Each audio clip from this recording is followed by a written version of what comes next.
Hi, Kalidas here. Thanks for coming. I want to give you a little bit of some ideas for yoga for hip pain. And there's a lot of different types of hip pain.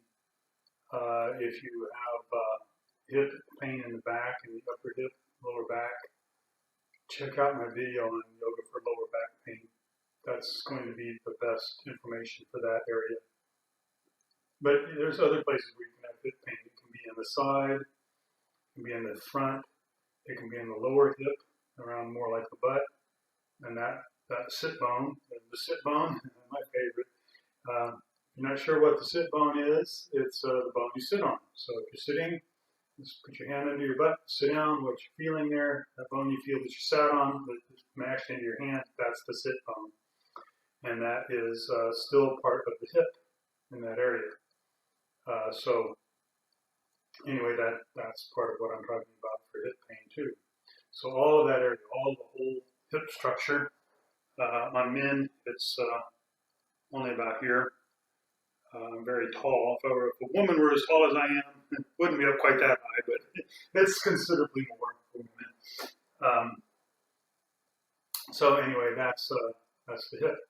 And the way you find the best pose for you is what feels good. So I'm going to show you several. I'm just going to go through them semi-quickly.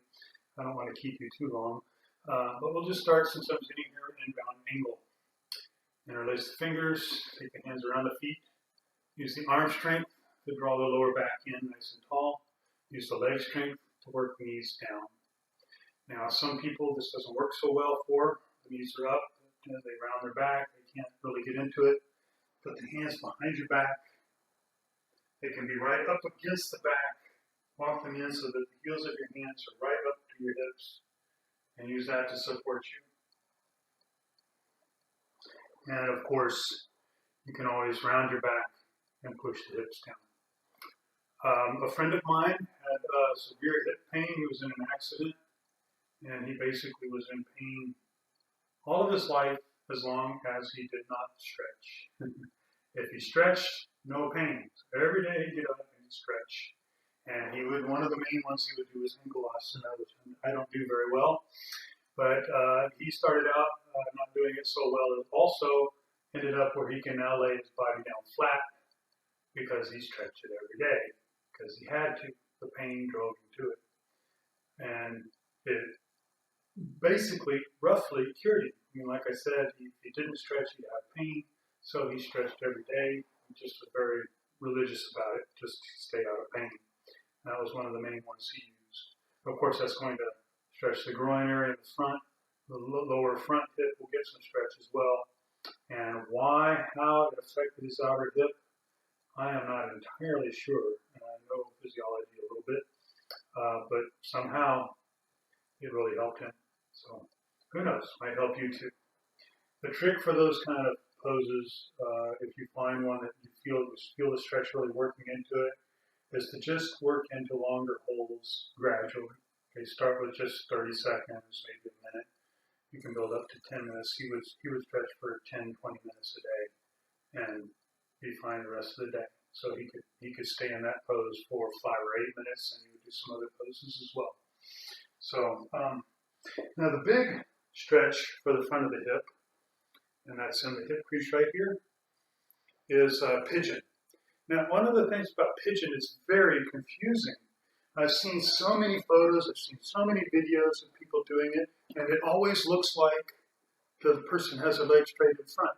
It always looks like that. Looks like that. Even when they're doing it. See, when I shift my leg over, it looks like it's straight out in front of me, but it's not. It's way over. Okay, so let's see if I can make it very clear. This is straight. That's over. That's like 30 degrees there. And it doesn't look like that. It looks like it's still, well, it looks a little bit like it's not straight, but probably just because I've been looking at it. So anyway, that's pigeon pose, the base of it anyway. You want this leg off to the side. You want the heel right in front of the hip, pubic bone or so. You might need to slide this back leg back a little bit,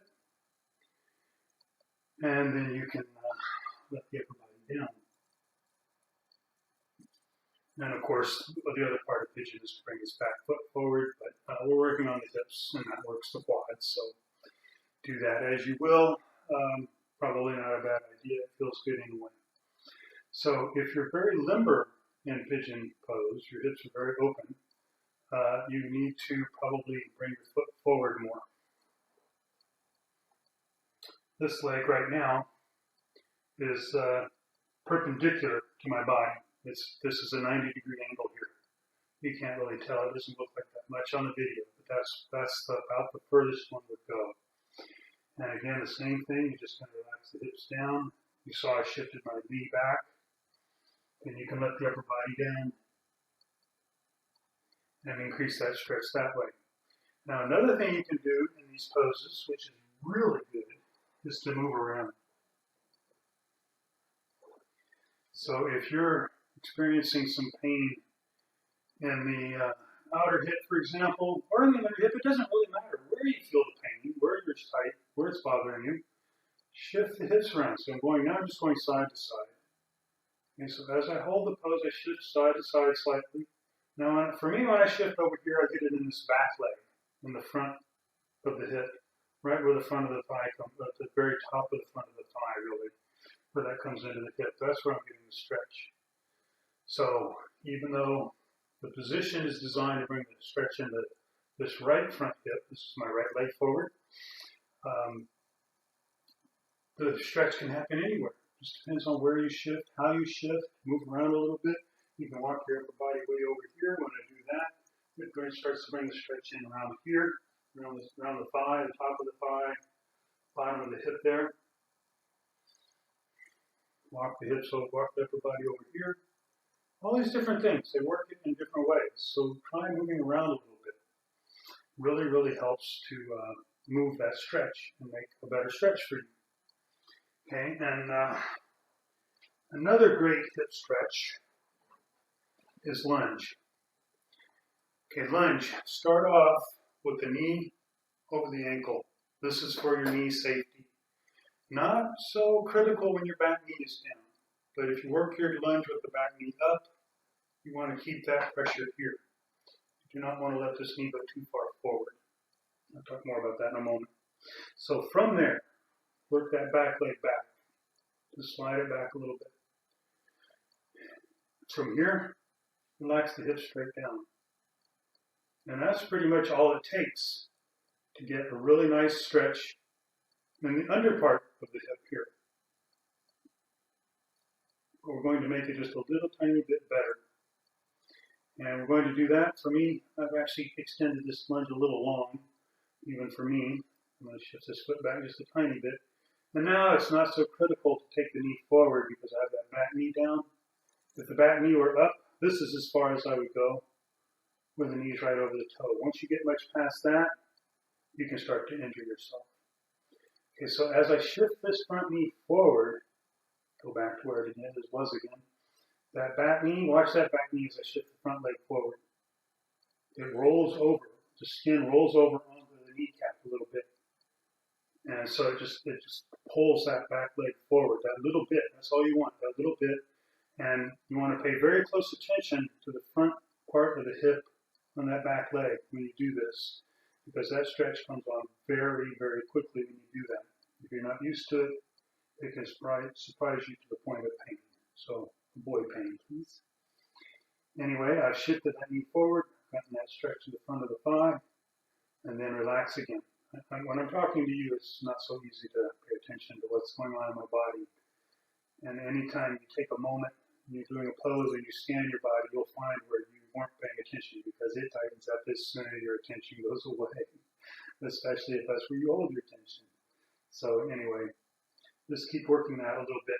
Okay, so that little bit of shifting the hips around, moving through the pose, moving around, doing both sides of the pose, doing the pose on both sides. Didn't do that with pigeon for you, but you can do that. I'm just showing you the poses here. work out your routine. I encourage you to work out a routine that works for you. And I will create some routines and give you some demonstrations of a few different types of routines so that you can figure out from there and work your routine for yourself. Relaxing the hips down, shifting the knee forward so that back leg rolls over. Relaxing again. Ideally, the pose looks something like this. Come up a little higher. Palms on the floor is also ideal. I tend to come up on the fingertips. It just feels better if I can extend my back a little better. A block would be nice. Okay, so that is for mostly in the front of the hip. And anytime you do any stretching, you would ideally do a counter stretch. But what is a counter stretch for these hips? You know, I went years before I finally figured this out. I think I figured it out. Maybe then somebody told me. Probably somebody told me. I'm not all that smart. This is a really good counter stretch. This brings this stretch a little more into the back of the hip. It relieves the pressure. There's no longer pressure on the front of the hip. Now what I'm doing is this front foot, top foot rather, is on top of the bottom knee. This bottom foot, I need to move back so you can see. The bottom foot is under the knee. Now, most people are going to be, well, maybe not most people, but a lot of people are going to be more like this. That's fine. Work with it, get used to it, let your body relax into it. For me now, I can feel it a little bit in this front of the hip, but where I really feel it is I feel like an opening. It's not really a big stretch in the back of the hip. So where's that stretching for you? Always pay attention to your body. Where do you feel the stretch? Where, if anywhere, is there pain? Back off from pain. No pain. Pain, no gain. That's my motto. So anyway, you want to work this knee down. You can press it down. If your hips are very limber, you take this foot forward so the knee can go to the ground. And also you take this foot further over. Oh, I used to be able to do that. You take that foot further over to allow for some room there as well. Okay, that's a good counter stretch for those pigeon type and lunge type of hip openers. Okay, those are the main hip openers we're going to go through today. Oh, you know what? I'm going to show you one more real quick. Something baby pose. Happy baby, that's what it was. I saw somebody call it happy baby. Basically, just lie on your back, grab your feet, and pull down. And oh, that feels good. I can't even tell you where all that feels good. I think mostly it's in the front of the hip again, but it's giving me a nice stretch across the glute a little bit there. And you can work this a little differently. You draw the feet back. You can shift over to one side, or just bringing the knee to the floor. And that changes the stretch. Bring the knee other side. That one this way, when I go this way for some reason, it brings a little stretch into my lower back on the right side. So that's really great. Working the feet back, working them forward, working them closer together, bringing the knees in a little closer. Doesn't really do anything.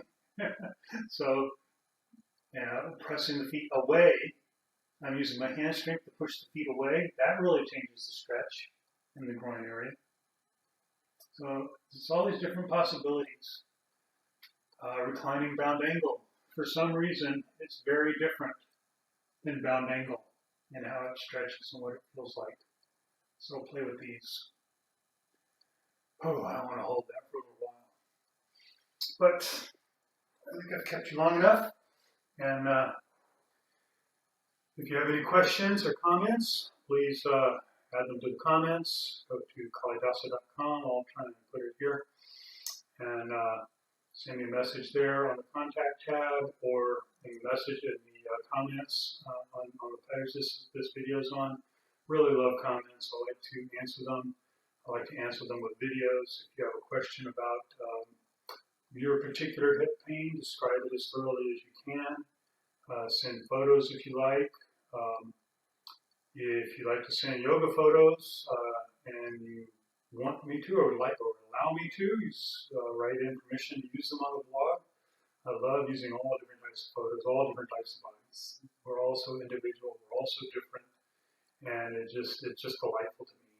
I'm a holistic healer, and I work with bodies. I manipulate them, I get them fixed, and all this fun stuff. And to me, that's just like heaven. Working with a body, I just love it. So I like seeing all the different ones. So I really would appreciate any photos, permission or not. Okay, thank you, and namaste.